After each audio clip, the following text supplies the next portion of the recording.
만물의 통치자 하나님이라는 제목으로 우리가 말씀을 나누기 원합니다. 지난 시간에 우리가 믿는 하나님은 어떤 분이신지에 대해서 말씀드렸어요. 그분은 스스로 계시는 자존자이시고 또 온 세상을 창조하신 창조주이시며 우리를 구원하신 구원자이십니다. 그분은 유일하신 하나님이시지만 세 위격을 가지고 계신 분이시고 이 위격이 혼연일체를 이루는 삼위일체 하나님이라고 말씀드렸어요. 이 세 위격인 성부, 성자, 성령 하나님은 각각의 독창성을 가지고 계시지만 서로 분리되거나 나뉠 수 없는 분이시면서 늘 함께 역사하신다고 말씀드렸습니다. 이 삼위일체 하나님께서 온 세상을 창조하실 때부터 함께 일하고 계시고 오늘날까지도 함께 일하고 계십니다. 하나님께서 창조하심을 통해서 이 세상이 시작되게 되었어요. 하나님께서는 세상을 창조하셨을 뿐만 아니라 우리 인간을 창조하셨는데 특별히 하나님의 형상을 닮은 영적인 존재로 창조하셔서 우리로 하여금 하나님 안에서 교제하고 교통하며 살게 하시고 또 하나님의 대리자로서 하나님이 창조하신 이 세상을 관리하고 다스리도록 사명을 주셨다 이렇게 말씀드렸습니다. 하나님께서 지으신 모든 피조물은 하나님께 속한 것입니다. 즉 하나님께서 주인이시라는 뜻입니다. 그것은 우리 인간도 예외가 아니죠. 따라서 우리가 알든 모르든 우리는 모두 하나님께 속한 자들인 것입니다. 지난 시간에 우리가 이러한 것들을 나누었어요. 우리 하나님은 창조주이십니다. 그래서 이 세상을 창조하신 분이세요. 그런데 창조하시고 끝내신 것이 아니라 친히 통치하시고 다스리시는 섭리자 또 통치자이십니다. 우리가 오늘 읽은 본문 말씀은 하나님께서 욥에게 하신 말씀입니다. 우리가 이제 이 말씀을 살펴보기 전에 당시 욥의 상황을 좀 살펴보기 원합니다. 당시 욥은요 육체적으로 그리고 정신적으로 극심한 고통에 시달리고 있는 상황이었습니다. 하루아침에 자식들을 모두 잃고 재산까지 모두 탕진해버린 상황이었습니다. 몸에는 피부병이 생겨서 가려움을 견디지 못하고 질그릇 조각으로 벅벅 긁어야 했던 그래서 피부에서 진물과 피고름이 흘러나오고 그래서 얼굴도 알아볼 수 없는 지경에 이르렀습니다. 힘이 되어 주어야 할 이 욥의 아내는 그의 믿음을 조롱하면서 하나님을 저주하고 죽어버리라고 말하였습니다. 욥을 위로하기 위해서 방문했던 그의 세 친구들은 계속해서 욥을 정죄하고 비방하게 됩니다. 자식을 잃은 슬픔, 그것도 하나만 잃어도 견딜 수가 없는데 하루아침에 아들 7, 딸 3을 모두 잃어버리게 되었어요. 그 슬픔은 말할 수도 없을 것입니다. 게다가 가지고 있던 모든 재산까지 다 빼앗기고 하루아침에 쫄딱 망하게 되었으니 그 참담함이 어땠을까요? 우리에게 이러한 일이 벌어진다면 우리의 상황은 어떨까요? 우리의 마음을 감히 상상할 수도 없을 만큼 힘들었을 것입니다. 아마 우리는 슬픔과 절망에 괴로워하고 세상을 한탄하면서 하나님을 향해 원망을 마구 쏟아놓았을 것입니다. 그러나 욥은 이러한 극심한 고통과 절망의 순간에도 하나님을 원망하지 않았습니다. 여기까지만 해도 마음이 어려운데 자식 잃고 재산 잃고 어려운 상황에서 몸에 병까지 들었습니다. 그래서 이제 일을 할 수도 없어요. 다시 일어설 그러한 희망도 없습니다. 완전히 밑바닥으로 무너진 상황에 놓이고 말았던 것입니다. 이러한 욥은요 몸도 마음도 무너진 상황이었어요. 그런데 옆에서 힘이 되어 줘야 할 사람들은 오히려 그를 저주하고 비난하고 멸시하고 그를 견딜 수 없게 괴롭혔습니다. 욥은 점점 마음이 무너져 내리기 시작했어요. 자신의 인생을 원망하고 자신이 태어난 날을 저주하게 됩니다. 그리고 자신을 고통 가운데 놓이게 하신 하나님을 향해 억울함을 토로합니다. 하나님께서 자신을 징계하신다고 여겼던 거예요. 욥기 6장 4절 말씀에 전능자의 화살이 내게 박힘에 나의 영이 그 독을 마셨나니 하나님의 두려움이 나를 엄습하여 치는구나 이렇게 말씀하고 있습니다. 전능하신 하나님께서 자신을 향해 화살을 쏘셔서 그것이 몸에 박히고 자신이 그 독을 마셨기 때문에 이런 고통이 왔다고 말하고 있는 것입니다. 그리고 하나님의 두려움이 자신을 엄습해서 치고 있다 이렇게 말하는 것이죠. 즉 자신이 겪는 이 고통의 원인이 하나님께 있다라고 말하고 있는 것입니다. 그런가 하면 욥은 자신을 향해 끊임없이 정죄하고 조롱하는 그 친구들로 인하여 마음이 몹시 힘들고 괴로웠어요. 슬퍼졌습니다.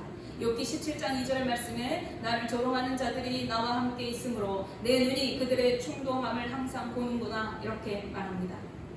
자신을 조롱하는 친구들로 인하여서 이제 마음이 자꾸 충동질 당하는 거예요. 억울한 생각이 들어요. 서글픈 생각이 들었던 것입니다.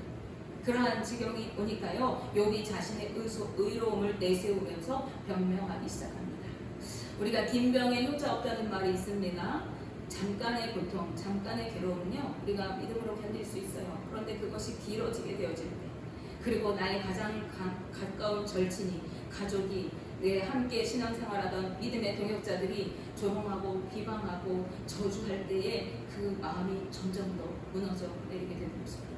그래서 이제 욥은 내가 이렇게 당할 사람이 아닌데, 나는 의롭게 살았는데, 하나님 뜻대로 살았는데 내게 이렇게 하나님이 왜 고통을 주시는가, 그것들에 대해서 자꾸만 얘기하는 거예요. 욥기 27장 6절 말씀에 내가 내 공의를 굳게 잡고 놓지 아니하리니 내 마음이 나의 생애를 비웃지 아니하리라 이렇게 말합니다. 자신은 공의롭게 살아왔고 비웃을 만한 삶을 살지 않았다는 것입니다. 욥은 자신을 정죄하고 가르치려고 하는 친구들에게 나도 너희들만큼 알고 있다. 나도 너희들만큼 믿음대로 살았고 의롭고 정직한 삶을 살아왔다. 이렇게 얘기합니다. 그러면서 29장으로 넘어가면요, 지난날에 자신이 했던 것들, 자신이 행했던 의로운 일들, 구제하고 도왔던 일들을 풍자하면서 나열하기까지 합니다. 그러나 계속해서 변명할수록 자신의 의롭고 정의롭게 살아왔다는 것을 나타낼수록 하나님께서 자신을 고통 가운데 두셨다고 말하고 억울함을 토로하는 것이 되고 말았어요. 이러한 욥의 변명을 듣게 되자 하나님께서는요, 친히 그에게 폭풍우 가운데 나타나셨다 성경이 증언합니다. 그리고 이렇게 말씀하세요. 욥기 38장 2절 3절 말씀에 무지한 말로 생각을 어둡게 하는 자가 누구냐? 너는 대장부처럼 허리를 묶고 내가 내게 묻는 것을 대답할지니라. 아멘. 하나님은 무익한 논쟁을 벌이는 욥과 그의 친구들을 향해서 무지하다고 말씀하고 있습니다. 무지라고 번역된 단어는요, 빌리다트라는 단어예요. 이것은 없다라는 뜻을 가진 빌리라는 단어하고 보다, 알다, 깨닫다, 지식을 얻다, 인식하다라는 등의 여러 뜻을 가지고 있는 다트라는 단어가 합쳐진 합성어입니다. 즉 그들은 아무것도 아는 것이 없고 지식이 없는 자들이라는 거예요. 욥과 그의 친구들은 지금까지 자신들의 경험과 지혜의 전승과 신적인 어떤 체험을 근거로 자신의 소신을 주장하며 논쟁을 펼치고 있었습니다. 그렇지만 하나님께서는 그들이 주장하는 말들이 아무 근거도 없고 가치도 없는 무지한 말이라고 말씀하시는 거예요.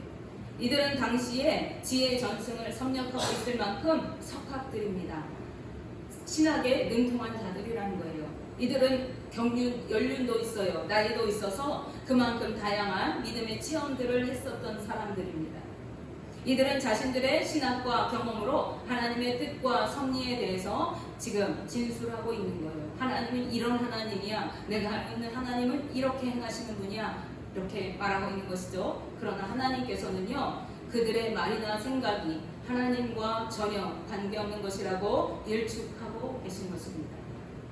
우리가 신앙생활을 오래 하고 보다 보면 지식이 쌓이게 되어지고 말씀에 대해서 잘 알게 되어지고 기도하면서 응답도 받게 되고 영적인 경험들을 하게 되어집니다.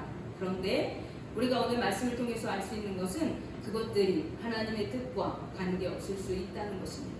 이것은 우리를 두렵게 합니다. 우리를 더 겸손하게 하는 것이죠.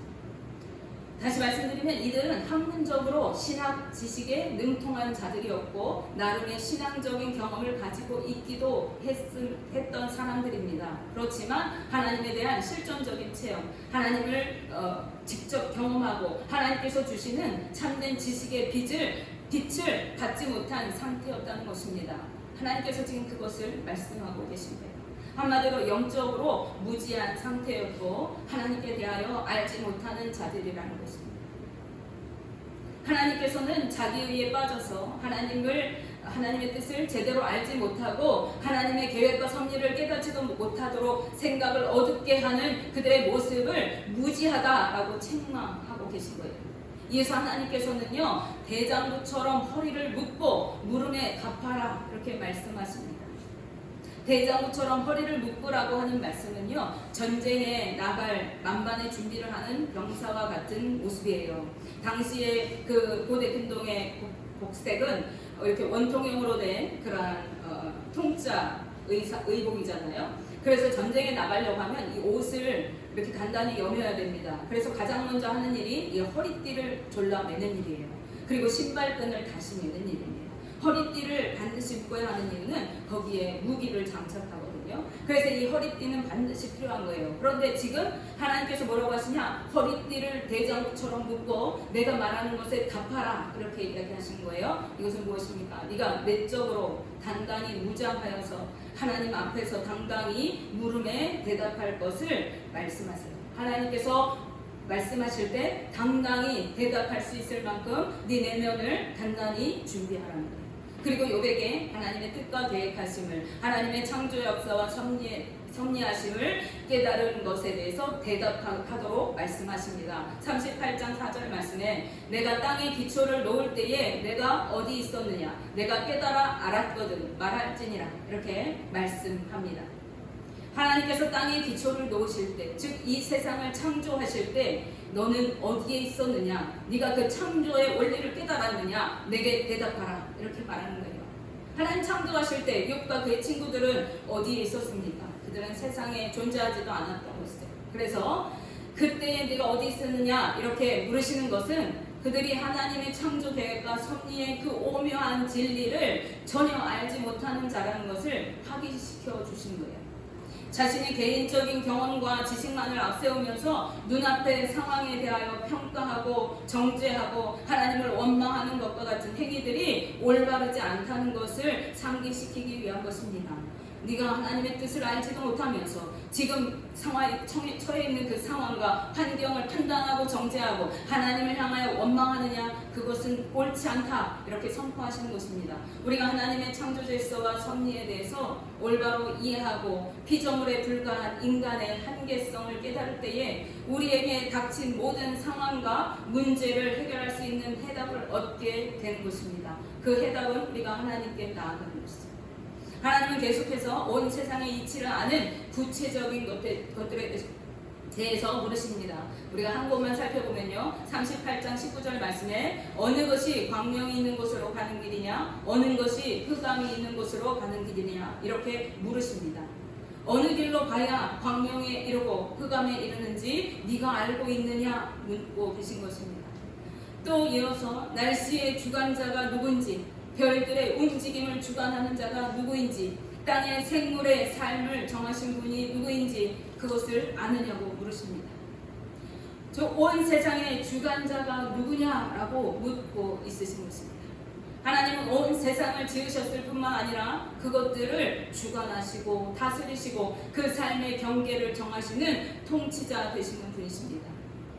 모든 광명체들의 움직임도, 변화무쌍한 날씨도, 생명들의 나고 자라고 죽게 되어지는 그 연한도, 그것을 주관하시고 다스리실 수 있는 분은 오직 여호와 하나님 한 분밖에 없는 것이죠.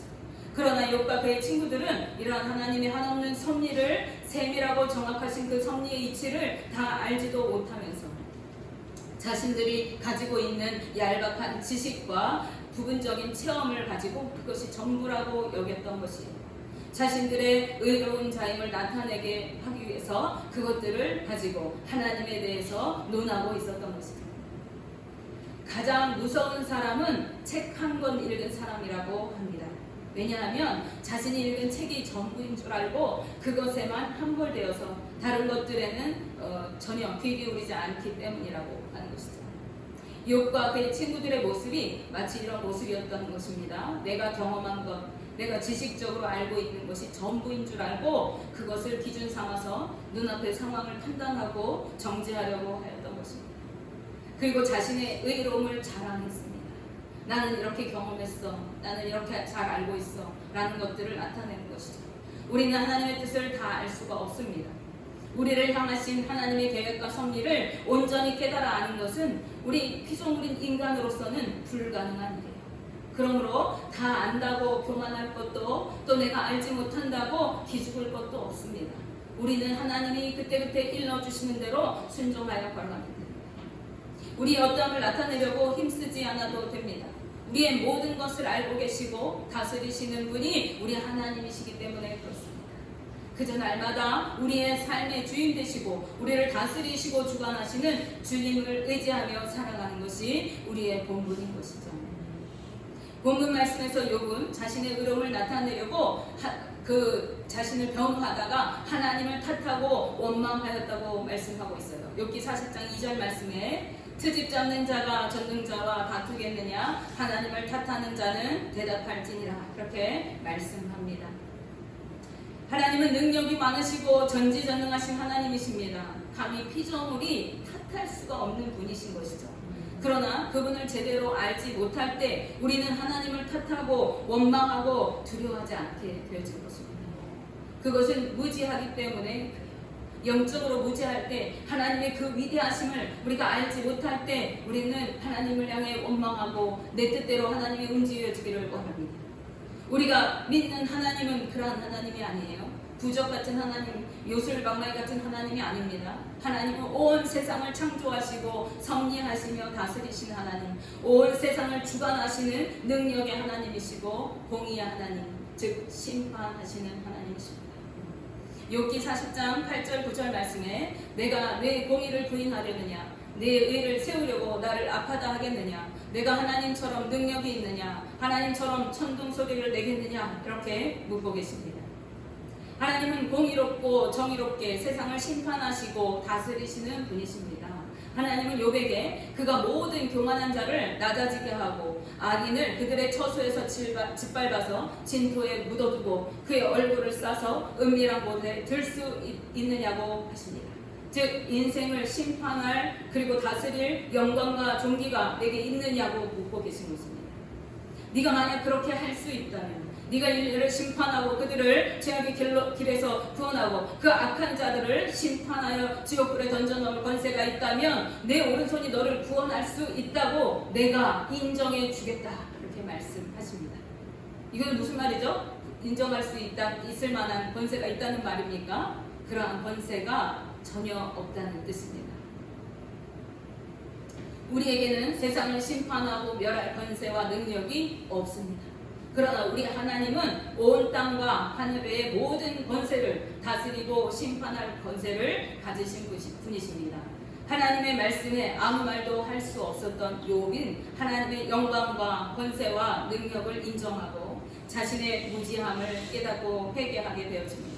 하나님 앞에 납작 엎드려 부복합니다. 욥기 42장 2절 3절 말씀에 주께서는 못하실 일이 없사오며 무슨 계획이든지 못 이루실 것이 없는 줄 아오니 무지한 말로 이치를 가리는 자가 누구니까? 나는 깨닫지도 못한 일을 말하였고 스스로 알 수도 없고 헤아리기도 어려운 일을 말하였나이다. 아멘. 그는 이전에는 귀로만 듣고 하나님의 말씀을 믿었어요. 주님을 경험해 본 적이 없고 전에 듣는 믿음을 가지고 그 말씀 따라 순종해 살아왔던 삶이었습니다. 그런데 지금 그는 하나님을 직접 대면하여 만났어요. 하나님의 음성을 들었습니다. 그러고 난 후에 이제 그 내려온 전통의 지식으로 아는 것만으로 하나님께 대하여 다 안다고 여기고 자기 의를 내세우며 하나님을 탓하고 함부로 말했던 자신의 모습을 회개하고 있는 것이죠. 그래서 이제 이 욥이 고백하죠. 우리가 잘 아는 말씀, 내가 주께 대하여 귀로만 들었더니 이제 내 눈으로 대면하여 보았습니다. 이렇게 고백합니다. 이제 하나님을 직접 경험하게 된 욥은 더 이상 자신의 어떠함을 내세울 수가 없게 되었어요. 주님 앞에 회개한 욥에게 하나님은 회복의 은혜 그리고 갑절의 축복을 주십니다. 우리가 하나님을 직접 경험하고 만나는 은혜를 누려야 하는 이유가 여기에 있습니다. 우리가 주님을 우리의 주인이시고 우리 인생의 주관자 되시고 다스리시는 분으로 만나고 인정할 때, 또한 영광과 존귀로 우리 인생을 심판하시고 우리를 다스리시는 심판자 되심을 우리가 경험할 때, 그 주님을 바로 알 때에야 우리는 여호와 하나님을 경외하면서 두렵고 떨림으로 겸손히 주님을 섬길 수가 있는 것입니다.